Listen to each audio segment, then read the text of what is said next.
Where did he go?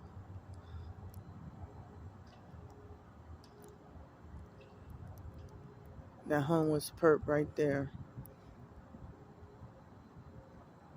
He was just over here near me, and I'm trying to pretend like he's picking up cigarettes and stuff.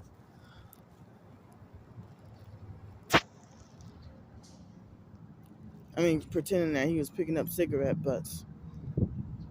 Dang.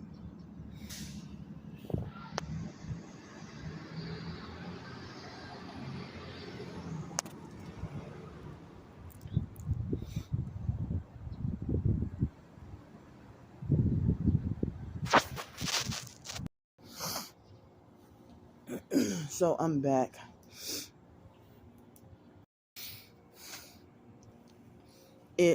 So hello everyone. Today is Thursday, October 27th, 2022 at 6:37 a.m. Well, I already had the camera flipped the other way. Well, I didn't. I guess I was trying to save it into all one video rather than having two separate videos. So that's why I just paused it and then did what I need to do, and then I'm back on here. So I'm standing up because it's so cold. So because it's cold, I don't think I got to sleep well last night at all, really.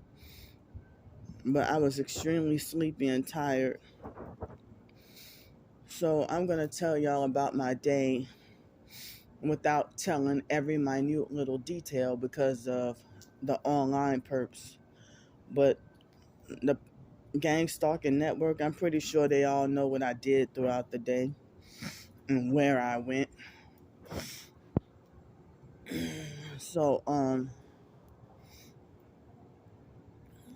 well, yesterday, I'm not going to say where, but I went to one of the job interviews yesterday morning for one of the cleaning jobs. As I say, I'm sick and tired of cleaning. Maybe I shouldn't have just applied. Maybe I should not have applied to anything cleaning related, by, trying to get whatever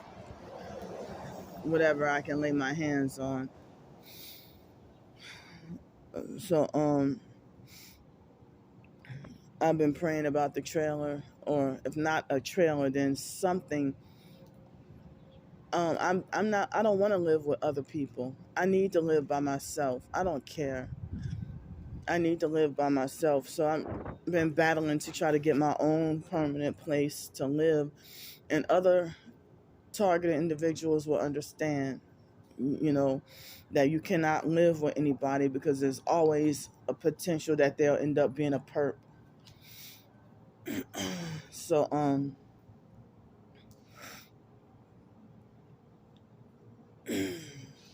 so, so, there will always end up being a perp, no matter whether or not they hide behind being a professed Christian or not, or church goer or not. They lie just to look good, or they lie just to look innocent. And some people say that one of the number one thing that predators do is pretend to be, what the Bible talks about, Satan masquerading as an angel of light. So yeah, so many, sex trafficking predators will pretend to be upstanding, holy, great Christians, but they're sitting right in your church. Unbelievable. Hell, your pastor might be your fake church pastor might be a Freemason sex trafficker. So yesterday I went to do the interview for the cleaning job, and well, I guess towards the end, well, I felt like, I try to ask about, excuse me, using my earbuds for my hypersensitive ears, and they're like, well, well, the guy was like, well, I'm going to need to hear you because we mainly use the walkie-talkie. And so he's like, well, if you need to use your earbuds and stuff, or, if you had to block out noise or you can't be around noise, then, this job isn't a good fit for you. Well, it was after the interview, but he said that he wanted to try to look up, if not that one, but then he said he wanted to try to look for other job opportunities for me. Come on, man.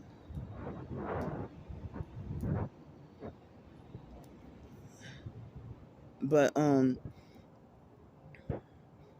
I figured that he seemed sincere and normal and somebody who you thought you could trust. But I raised eyebrows that he kept on throwing up the devil horns hand, not 666, but the devil horns hand sign off and on throughout the whole short little interview. The job opportunity, the interview that I went to Saturday, I got a rejection letter yesterday, or a rejection email yesterday. And also with that one, I'm not going to say where, but it was one of the jobs in the mall. But I don't know, people think that you can just apply to a job and just get it. But it's not that easy. It doesn't really work that way, They're like, oh, McDonald's is hiring, why you don't go work there? Or Wendy's is hiring, why you don't go work there? It ain't that easy. Especially if you're targeted, you damn sure ain't gonna get it, So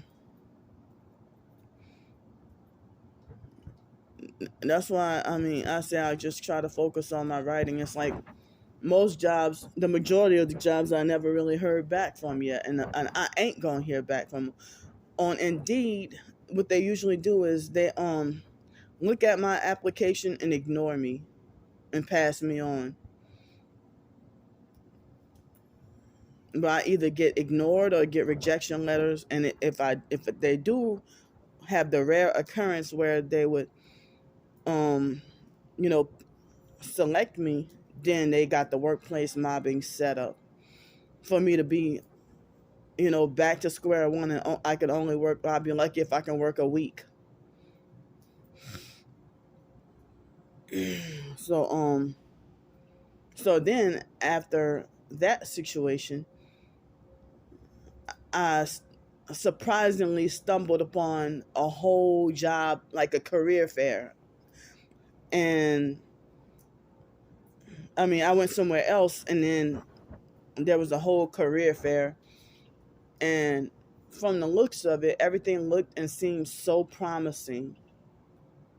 Everything looked it looked and seemed so promising and hopeful that anyone can attain it, like anybody can get it.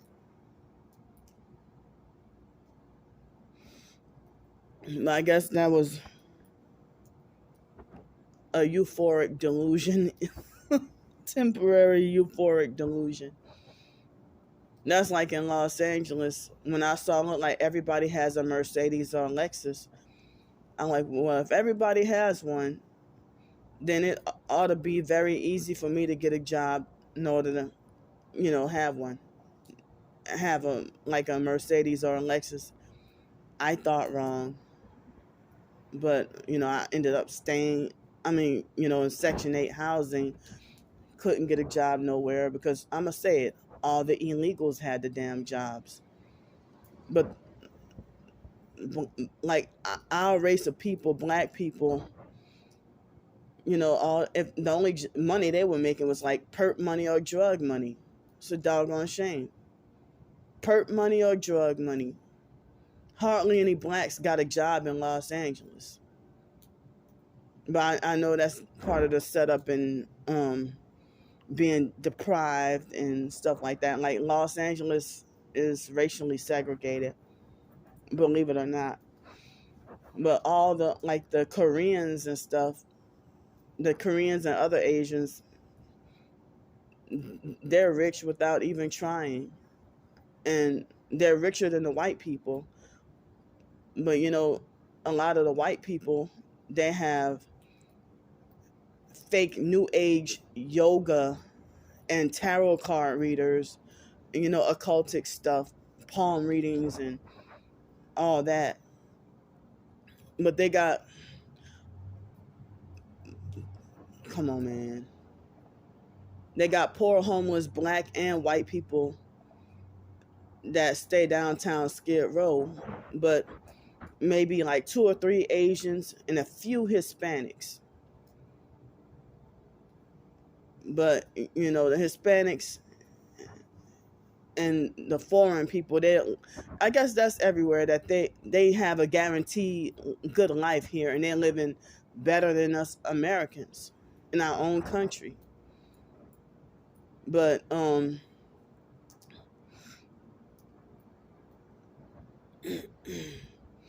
yeah, I mean, especially where in the area where I was living at, almost everybody that had a job was Mexican. Probably a few people from El Salvador. Look, they were perps. A few people from El Salvador and Guatemala. A couple from Guatemala. You know, Guatemala. That's a Spanish way of saying Guatemala. But yeah. So at the career fair, I mean, it was kind of split. That they had like one room, a smaller room with all the businesses from Pensacola, and then the big, huge room was everything based in Alabama. And I'm like, well, what if I were to relocate to Alabama and have a job? But I know that I know that I couldn't be focused on or worried about a long-term career, high-paying career, because thinking spiritually or biblically, um, it seems like we don't have much time left on this earth. So I feel like, well, what's the point of trying to chase a career or chase a good job? Well, I just, I need to survive and get off the streets. But but I'll let people know that, I try to even question, well, do you even have any entry level positions and stuff like that? So of course they will have the police and the sheriffs there. And I remember, because of me being a Spanish major, in which I lost interest in Spanish, I'm surprised the news wasn't there. the, any of the news companies, I'm surprised they weren't there. But people suggested, oh well, if you're a Spanish major, well, oh, you can do border patrol. Well, I didn't realize that border patrol people, they're narcissistic and tough and hard. Like, they're narcissistic and tough and hard, like military or police. I'm like, oh hell no, I guess I'm too soft. That lady, she was tough and hard. Like, I could tell she was hard, very hard and mean. So wow. I mean, knowing about narcissistic abuse, it's like a lot of narcissistic abusers go into the military for power, control, and authority, and they become cops for power, control, and authority. They become court judges in any position of power and authority. And power makes, come on, man, power makes them right. Their position of power makes them considered as right in a situation, no matter how dirty they are. Um, Power makes them right rather than innocence. So it's like, if they have a narcissistic restaurant owner abusing his so-called power or so-called authority, and he discriminates and kicks you out, and narcissistic abusers love that, oh, well, I don't have to tell you why.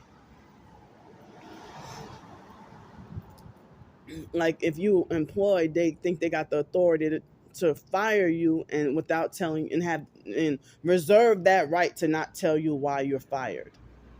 Come on, where does fake high traffic come from? It's ridiculous. Where y'all come from?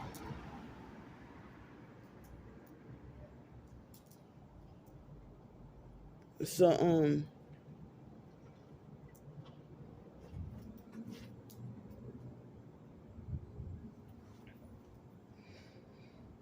so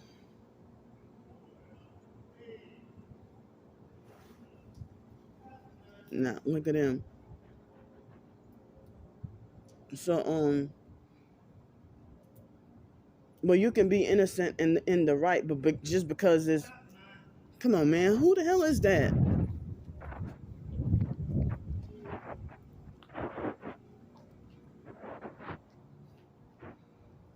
So I know. I think I hear. I know who that is. Shut the fuck up. Oh no, I don't know him.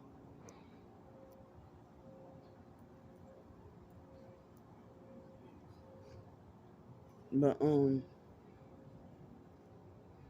yeah.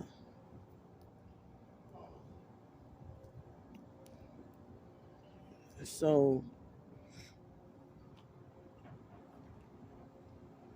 I need. Yeah, that's him acting stupid.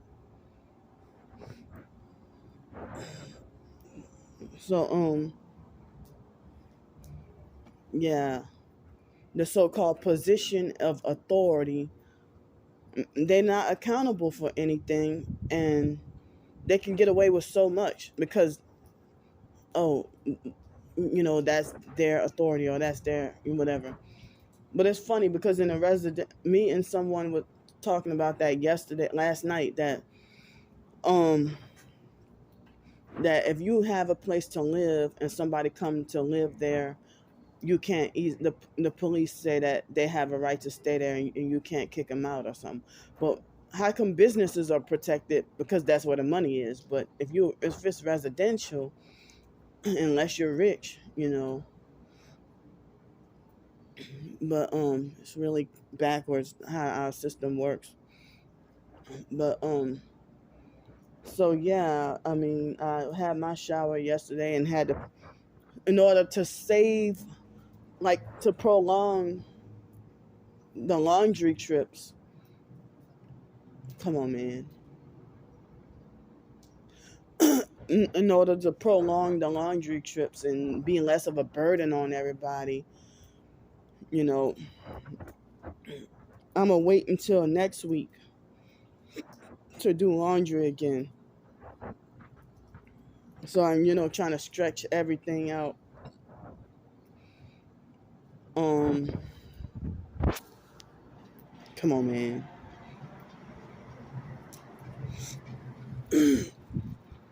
So I'm waiting till next week to do laundry again, and then I get the Social Security check, and yeah, as I said, I was hoping to have the trailer. I mean, I hope I'm not stood up, you know.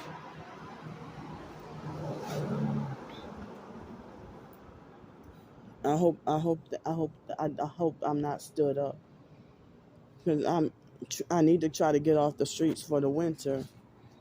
I mean, before the winter, and I was hoping by this month, but maybe next month.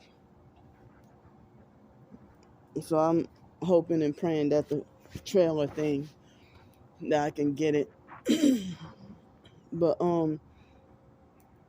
and then I can have a permanent address and more privileges. But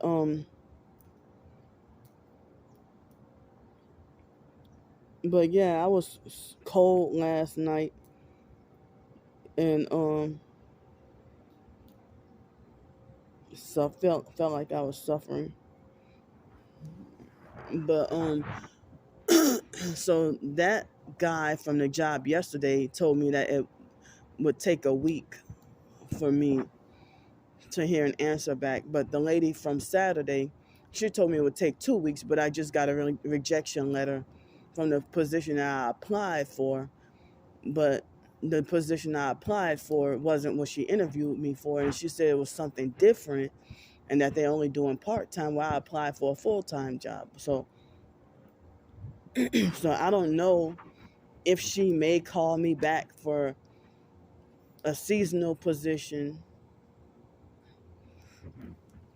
and it would be convenient. And but I don't know, because there's noise there too, like loud music playing everywhere. So that's why I wish that I had a permanent place, and I wish that I had work at home job opportunity. And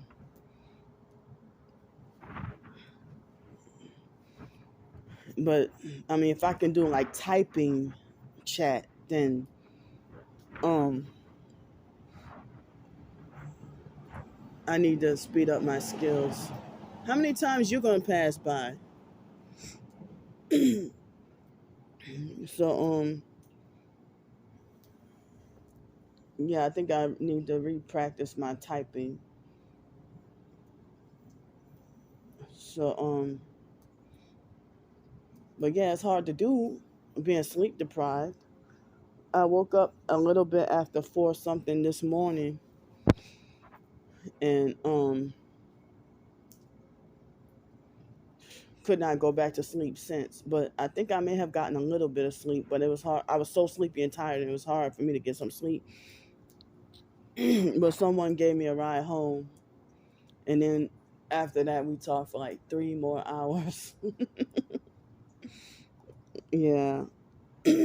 So yeah, I didn't have to take the bus late last night. I mean, around 7:55. I didn't have to take the bus, and there was a man who paid for my dinner.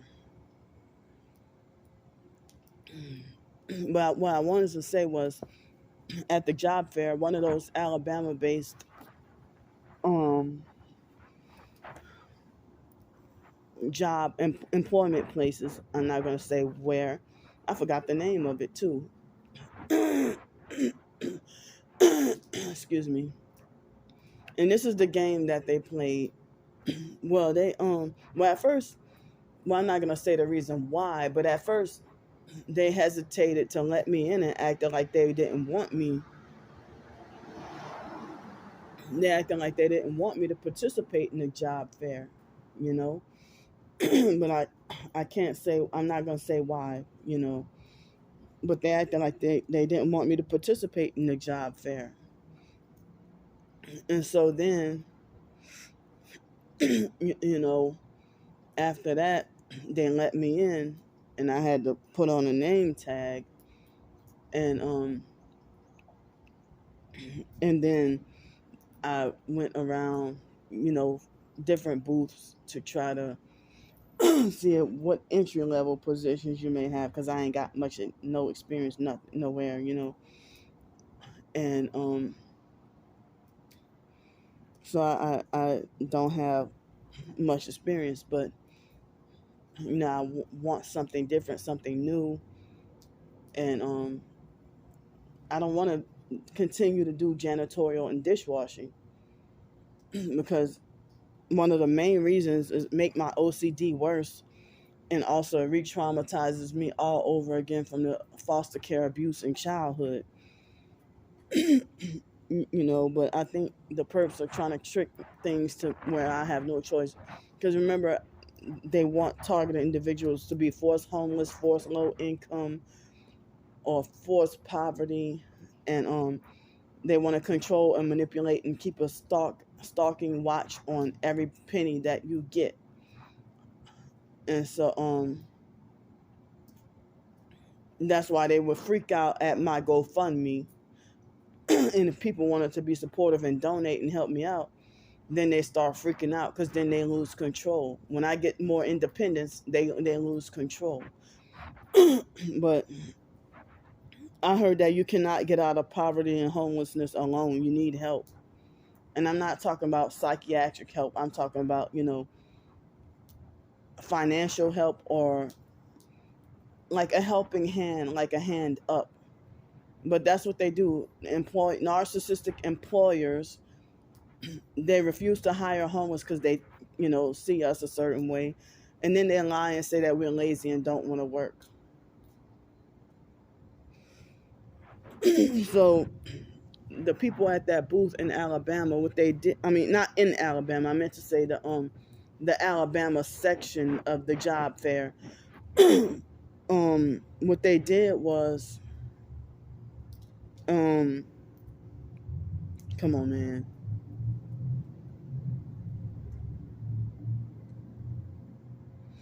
What they did was, they offered me to take, a whole bunch of stuff, and they told me wait till the end. They offered and said that they were anxious to get rid of everything, right? They're like, oh, please take whatever, you know how they have like the pens, cups, sunglasses, t-shirt, goodie bags, snacks, whatever, So they offered, I didn't ask, but they offered and said that they were trying to get rid of everything, right? I come back, and it was a black female and a white female. And the black female, she was one of the main ones, that was saying, we need to get rid of everything, So I really was looking forward to, taking extra, t-shirts and bottles, like bottled water, bottles, so that I can fill it up with water and stuff. And also, they had some kind of, what do you call that, insulated lunch bags and everything. So then when I came back, like right after everybody was packing up, and the white girl, she hurried up, and I can tell, I was able to see that she was hiding a lot of stuff, and lied and said that, oh, well, we had to take everything. Everybody took everything. Everybody took everything, and certain stuff we had to keep for ourselves, and we needed to take back to the office. And I'm like, wait a minute. I thought y'all said y'all were getting rid of everything, that y'all were, pushy about, encouraging people to take everything. But they told me to wait till the end. So I came back at the end. And yeah, that's what she did. She admitted later on that she withheld some stuff, and that, some stuff we had to take back to the office. Well, I thought y'all said y'all were getting rid of everything. But I figured that was part of the gang stalking weirdness, But even the black woman, she was even surprised. Oh, some stuff we needed to take back to the office. Well, don't try to juice my head up or get my hopes up. But I'm like, okay. But that's all hold on, man. Stop. See? So I was like, okay, thank you anyway. But I left later. I mean, I didn't even try to put up a fight or a protest or anything like that because of the location where I was at. Come on, this unnecessarily loud ass truck. I feel sorry for their next door neighbor. So I was like, I didn't even put up an argument or question him or put up a fight or nothing. I just said, okay, thank you. And then I walk off, and I felt bothered for like the rest of the day. But I left my I left some of the stuff in my locker, but because I didn't feel like going to my storage unit today. I might go Saturday. But here's some of the snacks or whatever, the edible stuff. Um, Bottled water. Whoa, these right here. I heard these are peppermint pretzels. And these cookies. Don't worry, I cleaned this off. Nasty ass. Okay, pumpkin pie flavored Kit Kat and beef jerky. So yeah, they also had some chips and stuff, but I didn't get around to going to every booth because some certain jobs didn't really apply to me. So but anyway, I may not have enough spare time on this video to try to warn people or let people know about the information. I mean, I didn't mean to say warn, but I meant to say inform people. I'm still sleep deprived and nervous. Wow. So please look in the description box for ways y'all can help me. I have the fundraiser, blog, Ko-fi, PayPal, Cash App, Venmo, the petition, and True DVD for Christians, and other truth information. So I need help, any and all help that I can get, and I don't want this to bleed into another video. So thanks, and I'll see y'all later.